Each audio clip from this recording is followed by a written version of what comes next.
we'll just quickly bring in Prabhu Chawla. We also have him in the studio with us. You know, Mr. Chawla, Rajdeep has a point because of where Dr. Singh came from. You know, in this day and age, it's not just one politician. Politicians cutting across party lines wear their origins on their sleeve, whether they come from really humble, poor beginnings.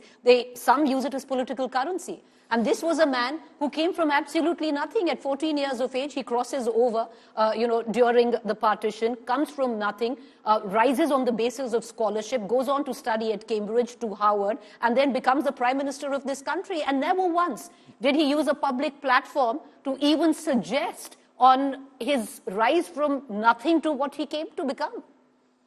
I heard Rajdeep, but I will go into a different track altogether. The question is the day today we are talking about him, all the newspapers have headlines about him. No other prime minister, there have been 12 prime ministers so far, out of which many have died, including Narasimha Rao. Nobody got this kind of attention which he is getting. Obviously, there is something new and unique about the man, that he's getting headlines, he's getting full-page coverage, because many prime ministers have died. V.P. Singh has gone, Indira Kumar Gujral has gone, and Narasimha Rao has gone. Charan Singh has gone, Nuraj Desai has gone. None of them got the kind of coverage he is getting. There must be something very unique about the man. I first time met him when he was my teacher in Delhi School of Economics. He couldn't speak. We had to sit, all the girls and boys that used to sit on the staircase under his desk to listen to him. He's a very humble person from the beginning. But I would not say the meritocracy. I'd say he was a bureaucrat who knew how to use politics. He was a person who had a very high intellect person, economist. He changed from the left liberal economist to a right economist. So he knew how to play with the whole thing. But his personal integrity was never in doubt. When I met him as a teacher, he was different. Then later on, I met him as the RBI governor, he was different. Economic Affairs Secretary, he was something different. So he knew the politics has to be, but I must give advantage to him. When he was chosen as the finance minister of this country, he was not the first choice of Narasimha Rao. I was the editor of Indian Express at that time. I went to meet Prime Minister Narasimha Rao because he wanted to give me an interview. I was the first person to get his interview. And he was talking to somebody, and he told me, Prabhu, aap jahan chup karke baithiye, close your eyes, close your ears.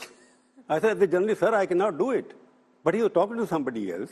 Then after 3 minutes, he told me, I asked him, who were you talking to? He said, you are a quintessential journalist. You are asking the question you should not ask. He said, I was talking to Mr. I.G. Patel, who was in London at the time. I.G. Patel, I wanted him to become the finance minister. He has refused. And he has told me, you can think about Dr. Manmohan Singh. So he was also an accidental finance minister. The accidental word, I am coming to that. Right. He was an accidental finance minister as well. And when he became the accidental prime minister, India today at that time, there was a different message in the system. We were the first to break the story on that. There used to be pages at that time, Manmohan Singh became the prime minister. The point I am trying to make that he is the person who enjoys the Teflon factor. In the sense, nothing sticks to him.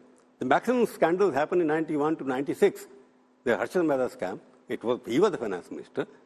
From 2004 to 9, he was a very good prime minister. He was chosen because Mrs. Gandhi refused to make it. But person knew when he was chosen, I must give him total credit to him. I used to meet him quite often after he became prime minister. I met him a couple of times, but after that I couldn't meet him.